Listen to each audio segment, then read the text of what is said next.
नमस्कार, स्वागत है आपका न्यू इंडिया न्यूज नेटवर्क पर। मैं हूं आपके साथ खुशबू। के खंडेलवाल किसी पहचान की मोहताज नहीं है। अपने कार्यों को लेकर हरियाणा के अलावा अन्य प्रदेशों में भी उनका रुतबा अलग है।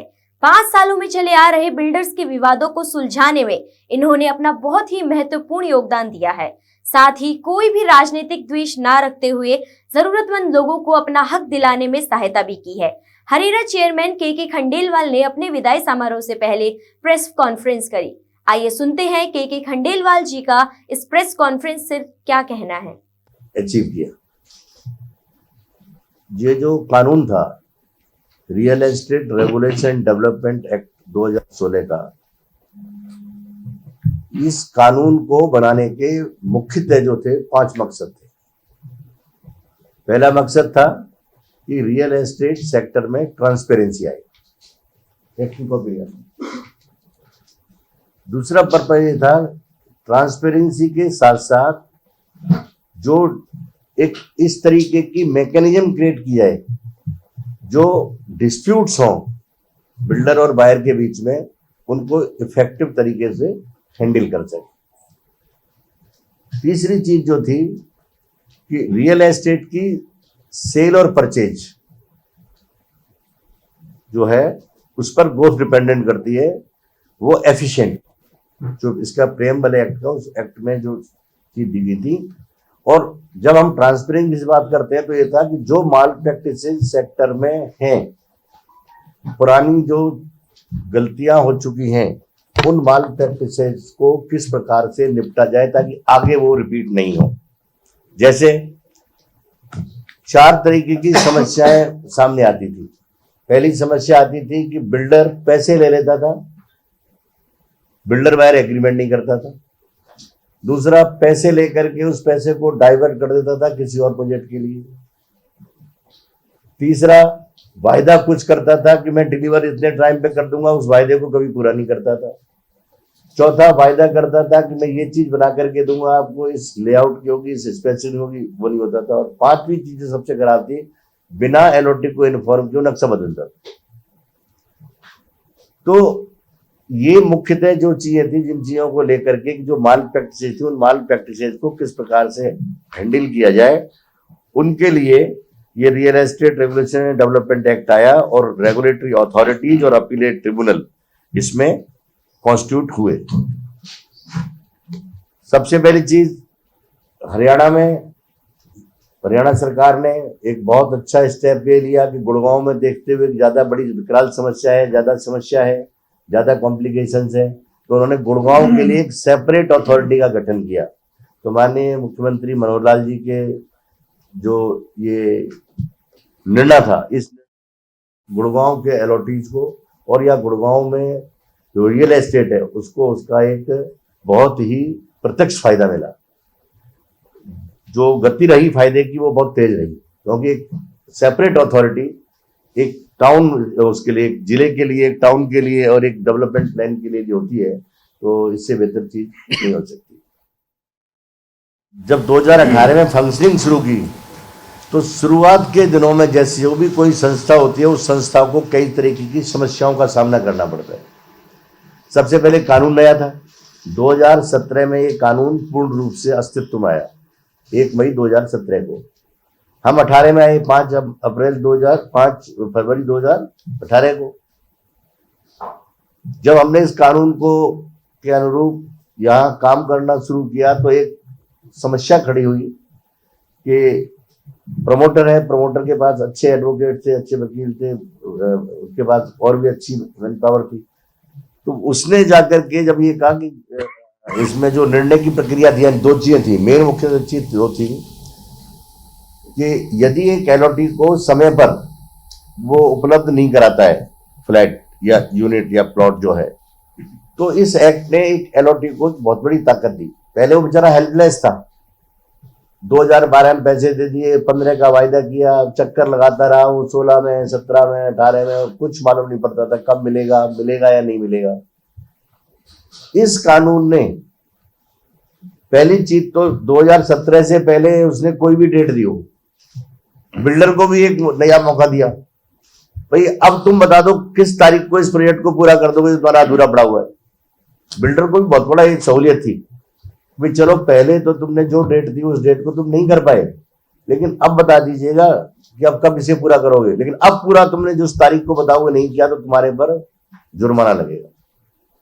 तो बिल्डर ने नई डेट डिक्लेयर कर दी ताकि अब एलओटीज को मालूम पड़ गया भाई नई डेट जो डिक्लेयर की है मेरी 2015 की थी, उसका तो मुझे हर्जाना मिलना है वो मिल जाएगा, लेकिन अब बिल्डर ने मुझे दे दिया 2021 में बन जाएगा, तो उसको अब मालूम है 2021 में मिलना है। अब उसकी मर्जी है वो 2021 तक इंतजार करना चाहता है या अपना पैसा लेना चाहता है। पहले उसके पास ये ऑप्शन नहीं था, पैसा मांगने जाए तो नहीं देते थे।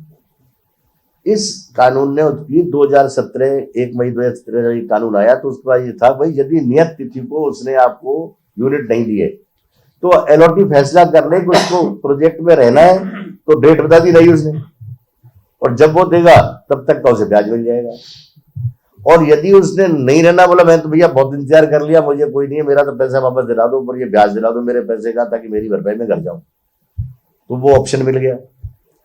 तो जो एलओटी को ये जो ऑप्शन मिला, एक तो रिफंड का ऑप्शन था, एक डिले पेमेंट चार्जेस का था। कुछ इस तरीके की इंटरप्रिटेशन में प्रॉब्लम्स आने लगी कि रिफंड तो कौन करेगा। हमारे यहाँ एक एडजुडिकेटिंग ऑफिसर होते हैं जो कंपेंसेशन के लगाए जाते हैं, और एक होते हैं हमारे यहाँ अथॉरिटी, जो जब अथॉरिटी ने दोनों मामलों को करना शुरू किया तो बिल्डर्स ने उसको कहा नहीं आप करोगे, हमसे कहा आप नहीं कर सकते। हमारे अपीलेट ट्रिब्यूनल ने कहा कि आप कुछ भी नहीं कर सकते, वो सारा खत्म हो गया। सारा काम जो किया हुआ कराया काम रुक गया 8 महीने 9 महीने के बाद। हाई कोर्ट गए, रूल बदले हमने, हाई कोर्ट ने कहा नहीं आप करोगे सारे काम, तो फिर हमारे पास आ गए। फिर वो सुप्रीम कोर्ट चले गए, स्टे लग गया, तो फिर चले गए उधर। फिर सुप्रीम कोर्ट का अक्टूबर 2021 में फैसला आया कि जैसे जो हमने फैसला किया था कि सारे काम अथॉरिटी करेगी, केवल कंपेंसेशन के मैटर्स एडजुडिकेटिंग ऑफिसर के पास जाएंगे। तो सच्चाई में जो फंक्शनिंग शुरू कब हुई, अक्टूबर 2021 से, और उसके बावजूद भी इतनी समस्याओं के बावजूद भी एक और बहुत बड़ी समस्या थी जिसमें आप हम सब ने भुगता उसे, कोविड का। कोविड के कारण भी मोर और लेस 1 साल से ज्यादा फंक्शनिंग पैरालाइज रही। इन सब के बावजूद भी अथॉरिटी के पास करीब 25,509 कंप्लेंट्स आई जो ऑनलाइन कंप्यूटर पर रजिस्टर हुई। 25,509। अथॉरिटी के यहां आने से एक बहुत बड़ा फायदा हुआ कि बिल्डर के दिमाग में अब ये बात रही भाई अब फैसला होगा, इससे अच्छा तू सेटल कर ले। जो कंप्लेंट यानी पहले जब कंप्यूटर पर वो रजिस्टर कर देता है, उसके बाद उसकी हार्ड कॉपी निकाल करके वो जमा करता है हमारे यहाँ। वो हमारे यहाँ जमा हुई 12,640, यानी 12,640 कंप्लेंट्स एक्चुअली हमारे पास उसके लिए आई। लेकिन जो बच गई कंप्लेंट्स बीच में 12,869 जो कंप्लेंट बच गई, वो कंप्लेंट वो थी जो कि बिल्डर और बायर के बीच में आउटसाइड द सेटलमेंट शुरू हो गए, यानी they are not bothered to pursue with us. इसका मतलब अथॉरिटी की प्रेजेंस से हुआ भैया यार लिटिगेशन में पड़े दोनों, बिल्डर ने उनको बुलाना शुरू कर दिया, बोला भाई बैठ के आओ सेटल करते हैं अक्रॉस द टेबल। तो वो भी एक हमारा एक अचीवमेंट था कि out of the court settlement हो। जो 12,640 कंप्लेंट्स थी जो परस्यू हुई, उनमें से 7,483 कंप्लेंट हम लोगों ने डिसाइड की। आज की तारीख में 5,197 कंप्लेंट्स ऐसी हैं जो चल रही हैं। और ये कंप्लेंट नंबर आपको ज्यादा लगेगा, नंबर ज्यादा क्यों है? जो फैसले हुए थे पहले एडजुडिकेटिंग ऑफिसर साहब ने, 1,500 के ज्यादा केसेस थे। अपीलेट ट्रिब्यूनल ने कह दिया भी इनका जुरिडिक्शन नहीं था। पहले तो उन्होंने कहा जुरिडिक्शन उन्हीं का था, फिर जब सुप्रीम कोर्ट ने कह दिया हमारी बात मान ली तो उनका जुरिडिक्शन था, बोले सारे केस दोबारा सुनो। उनमें ज्यादा हमें दिमाग लगा ना, तो वो सारे केसेस भी आ गए, तो एकदम बड़ा नंबर है।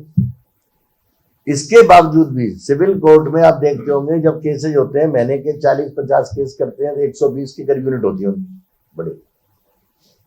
हमारे यहाँ करीब 80 से 100 केस पर डे सुनते हैं। ये जो दूसरा काम करने को नहीं हो, 4 बजे तक तो ऐसा थक जाता है आदमी, 100 आदमी और वकीलों के वो आर्गुमेंट सुन करके, कि जब दूसरे काम के लिए टाइम नहीं होता, उसके बावजूद दूसरा काम भी करना है। तो आप ये देखिएगा कि इतने उसके बावजूद, यानी पर डे जब इफेक्टिव फंक्शनिंग डेज होते हैं ना, 30 से 40 केस डिसाइड होते हैं, जो वहां एक महीने में डिसाइड होते हैं।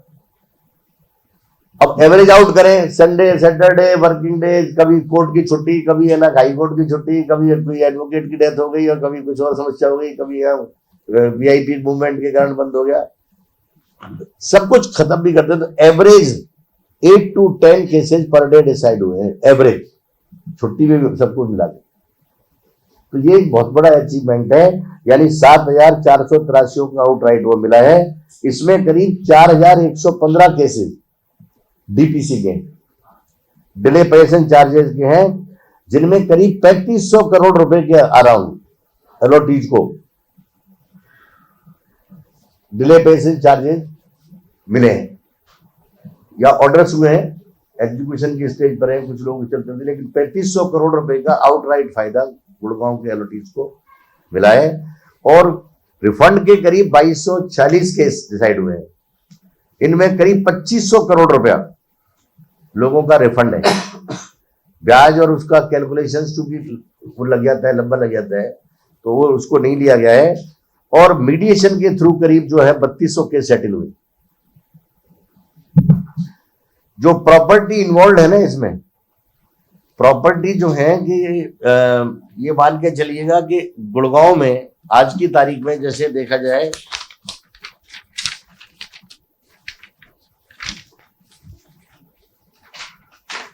गुड़गांव में 21,000 एकड़ एरिया ऐसा है जिसमें 953 कॉलोनीज है, जिसमें चाहे पुरानी हो नई हो, there are certain matters which comes within the purview of RERA. लोग आते हैं, कहीं एसोसिएशन को उसने हैंडओवर नहीं दिया, कहीं कोई सिविक एम्यूनिटीज नहीं आई, कहीं वो नहीं है, कंप्लीशन नहीं है, मोस्टली नहीं है कंप्लीशन, तो उसमें जुरिडिक्शन हमने एक्सटेंड किया और जुरिडिक्शन वाली बात हमारी ऊपर तक मानी गई। यानी ये अंडर वो है जो रेरा के स्कैनर में है, जो कभी भी यहाँ आदमी आ सकते हैं। और सबसे बड़ी बात है, 1020 एकड़ एरिया दीनदयाल जन आवास योजना, वो आउटराइटली जो गरीब आदमी के, जो कहना कि एक अफोर्डेबल जो सेगमेंट है सोसाइटी की, उसके लिए 87 projects directly under the scanner of RERA, जो कि अब सीधा आउटराइट सब हमारे टाइम पे आए हैं और ये सभी के सब रेरा के उसमें आते हैं। 116 अफोर्डेबल ग्रुप हाउसिंग की कॉलोनीज हैं, अब इस प्रोजेक्ट हैं, जिनमें 774 एकड़ एरिया इन्वॉल्व है। 64 ऐसी कॉलोनीज हैं कॉमर्शियल जोन में, जिसमें 418 एकड़ एरिया है, जिसमें कॉमर्शियल लाइसेंस दिए गए हैं। उनमें मोस्टली जिनके कंप्लीशन नहीं हुए, लेकिन जिनके ओसी आ चुके हैं वो भी, और अदरवाइज भी। तो इस तरीके से कह रहा हूं कि एक ह्यूज वो है यहाँ स्पेक्ट्रम और लोगों की परेशानी है, लेकिन आज कम से कम एक फोरम अवेलेबल है। शुरुआत में प्रोसीजर सेट होने में, कानून को सेटल होने में टाइम लगता है, इसीलिए हो सकता है डिलेज रहे हो, वो तो मतलब कि उसका कोई और सॉल्यूशन था ही नहीं, डिलेज रहे हो, डिलेज जरूर है। एग्जीक्यूशन में भी डिलेज है, कभी आता है कि किसकी पावर है, क्या आप है ना कि पुलिस को यूज कर सकते हो नहीं कर सकते हो, क्या वारंट जारी कर सकते हो नहीं कर सकते हो, बहुत सारी चीजें वो भी सेटल हुई है। तो पर्पज मेरा कहने का ये है कि हम लोगों ने एक करीब 2.5 लाख लोगों को हमारे आने के बाद बिल्डर्स ने पोजीशन दिए। ओसी जो आए हैं, मतलब रेरा का डर ये था कि जल्दी से जल्दी ओसी लाओ, जल्दी से पोजीशन दो। तो इन 5 सालों में करीब 2.5 लाख लोगों को पोजीशन मिला है, और 3.5 लाख यूनिट्स ऐसी हैं जो आज directly at various stages of development है, चाहे वो प्रोजेक्ट हो अफोर्डेबल हाउसिंग का हो, चाहे वो ग्रुप हाउसिंग का हो, चाहे कॉमर्शियल हो, चाहे प्लॉटेड हो। तो 3.5 लाख ऐसी वो है, मतलब कि यूनिट्स 3.5 लाख अलॉटिंग ऐसे हैं जिनका डायरेक्ट इंटरेस्ट तरह से जुड़ा हुआ है कि भाई वो अपनी प्रॉपर्टी को देखें, कोई उन्हें लग रही है कोई गड़बड़ी है, कोई टाइम पे पूरा नहीं हो रहा, कोई सही काम नहीं चल रहा, तो they can come to RERA. कुछ चीजें जो अभी आपको है ना कि गोयल साहब अभी एक्सप्लेन करेंगे कि कुछ जो चीज अथॉरिटी ने हमारी ने जो कि लैंडमार्क काम किया, मतलब कि जो कि पूरे कंट्री में और ये कहीं नहीं हुआ, वैसे क्या काम हुए, और फिर सांगवान साहब अरोड़ा साहब आपको ब्रीफ करेंगे। And the issues involved was not only of delay possession charges, but also what is offer of possession has been made, but it cannot be, a very fine distinction was made whether the offer of possession is valid or not valid. So the what is valid offer of possession, one condition was कि OC तो आना ही उसका मिल जाए competent authority से, उसके बाद the offer should not be accompanied with undue demands. That was very critical thing, और उसको elaborate करके काफी उसके अंदर रिलीफ दिया गया और उन लोगों को सबको रिलीफ मिला है। सुपर एरिया से पर्टेन था, एडवांस मेंटेनेंस सिक्योरिटी चार्जेस था, क्लब चार्जेस के नाम से चार्जेस थे, इलेक्ट्रिफिकेशन नाम चार्जेस से, इस प्रकार से वो एक बड़ा लैंडमार्क जजमेंट रहा। एक और जो जहन में आता है वो ये है कि एक बीपीटीपी के काफी मोर देन 100 केसेस थे। सर ने जो है हाई पावर्ड कमेटी बनाई, सोना माने साहब रिटायर्ड आईएएस जो टॉम ट्रेनिंग के अध्यक्ष भी रहे हैं, उनको बड़ी फाइन डिटेल में अगर उसको स्ट्रिक्टली देखा जाए तो जब मैं भी उसका मेंबर था नोट ऑफ द कमेटी, जब सर ने ऑर्डर किया तो ये लग रहा था कि नहीं हमारे ये परव्यू में नहीं है, लेकिन उसको परव्यू में लेके और एक आउट ऑफ बॉक्स जाके कुछ ऐसी ग्रीवेंसी थी लाइक वेट, कि वेट ज्यादा चार्ज कर रहा है, तो मुझे लगता था कि नहीं ये वेट जो है हमारी डोमेन नहीं है, बट उस पर कमेटी बना के सीए को भी इन्वॉल्व करके उसमें और काफी डिटेल कैलकुलेशन की, कॉस्ट एस्केलेशन का क्लास था बीबीए में, जिसके तहत बिल्डर जो है वो चार्ज कर सकता था, and he was not giving the details, but committee was deputed, उन्होंने काफी मेहनत की, उस पर बड़ी डिटेल्ड रिपोर्ट बनाई और the authority passed the order in terms of those, और उन सबको बेनिफिट और पोजेशन मिला। एक और यूनिक केस था was pertain to assured return। काफी बिल्डर ने शुरू में ही अलॉटमेंट के टाइम 100% मनी ले लेते थे और उसके बाद एक गारंटी देते थे कि मैं जब तक पोजेशन नहीं मिलता आपको एश्योर्ड रिटर्न दूंगा।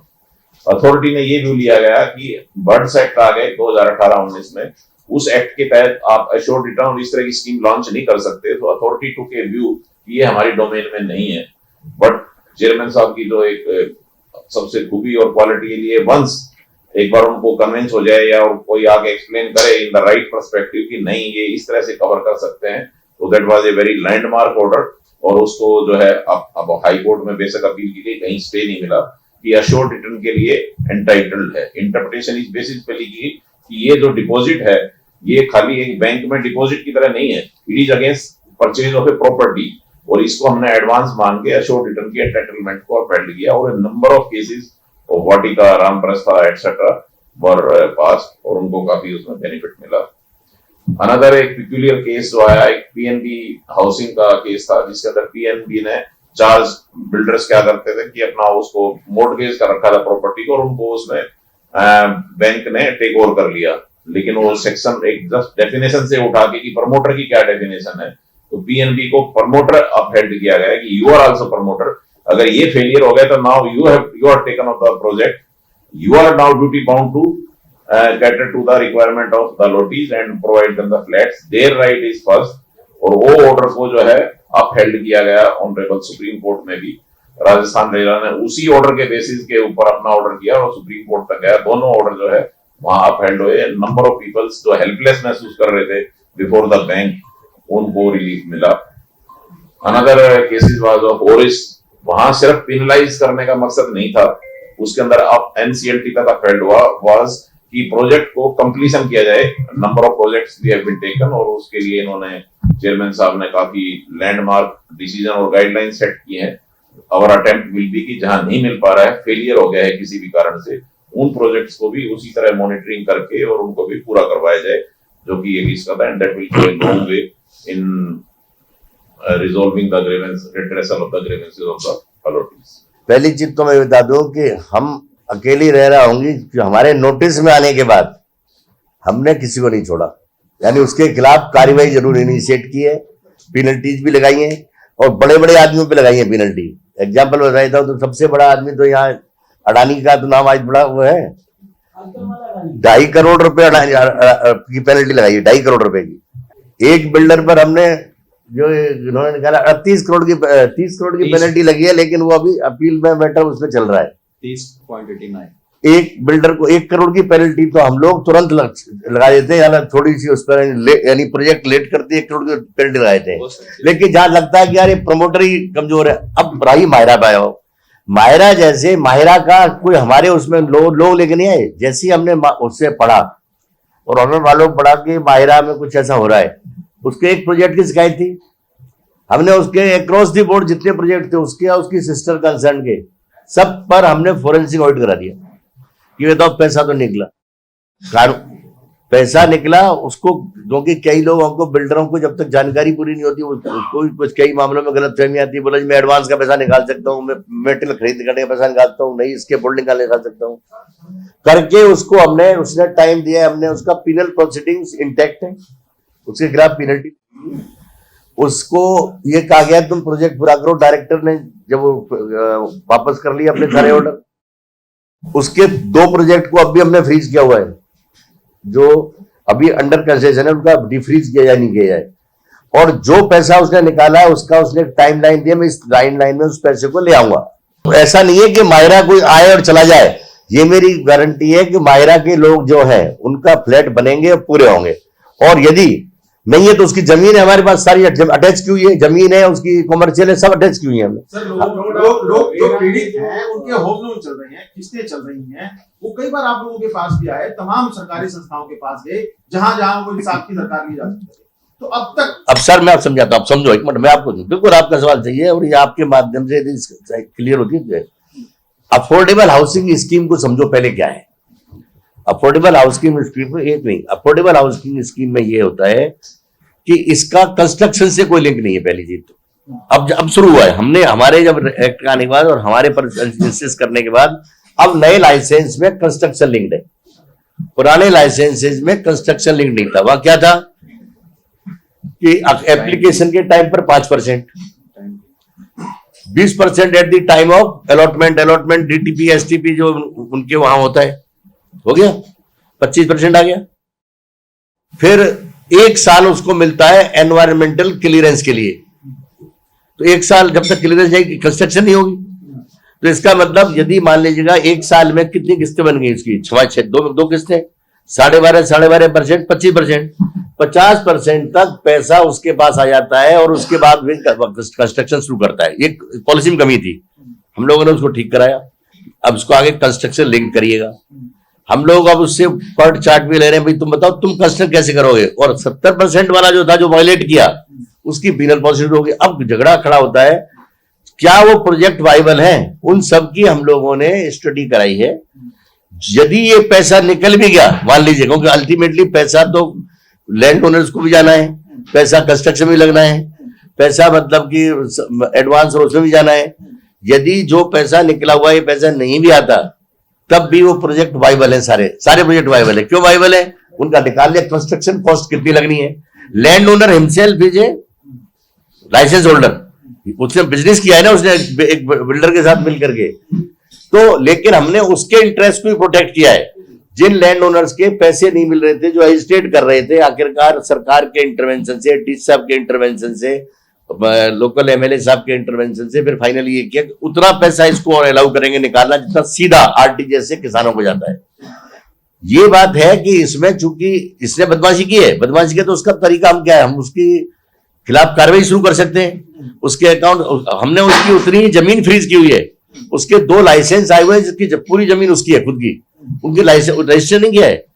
करेंगे रजिस्टर तो उसमें भी ये कंडीशन हमारी होगी, कोशिश को इनको हम फ्रीज करके रखें ताकि लोगों का पैसा सुरक्षित रहे। दैट इज अवर इंटेंशन, और सुरक्षित रहेगा। कोई टाइम बाउंड करेंगे सर?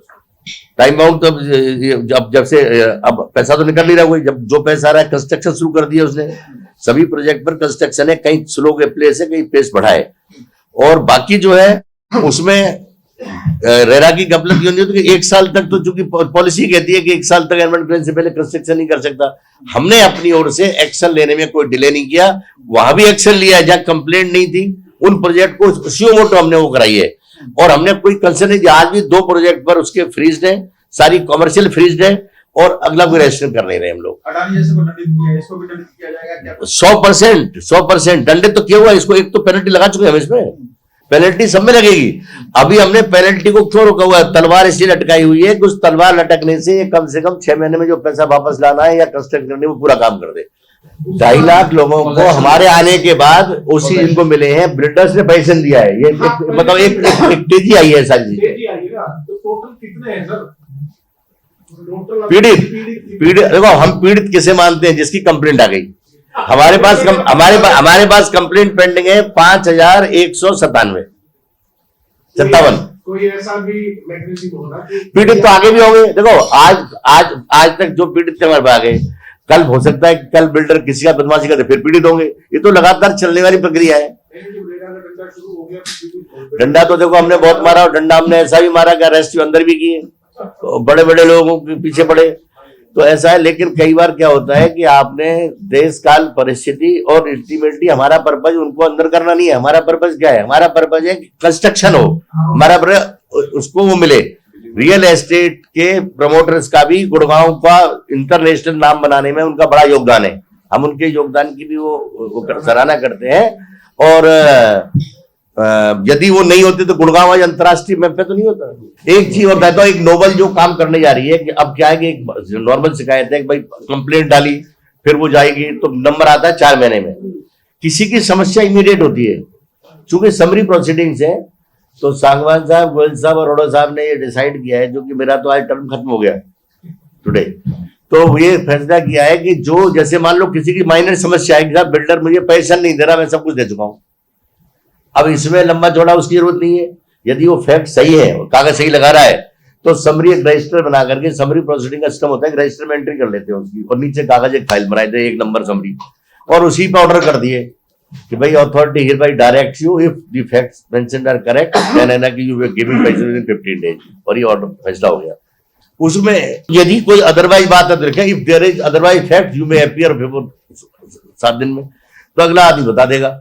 मतलब बहुत सारी समरी प्रोसीडिंग में जो बिल्कुल माइनर नेचर की है, वो कहता है जी मुझे है ना वो स्टेटमेंट ऑफ अकाउंट नहीं दे रहा, आपने डायरेक्शन दे दी, वो कह रहा है मुझे मिलता नहीं है, बाउंस से खड़ा कर मुझे दफ्तर में एंट्री नहीं दे रहा, मुझे साइट विजिट नहीं करने दे रहा। इनमें 2-2 लाइन के ऑर्डर होकर के हो सकते हैं। तो एक ये अच्छी एक शुरुआत करने जा रहे हैं समरी उसमें, ताकि इमीडिएट उन चीजों को बजाय कोर्ट की उसमें लगाने के समरी रजिस्टर में एंट्री की और एंट्री करके साइन करके भेज दी किसी मेंबर ने। ब्रह्मा सिटी ने क्या कुछ किया था सर, जो जुर्माना किया है बिना उसके उन्होंने सबसे पहले जो रजिस्ट्रेशन बिना कराए बेच दिए थे।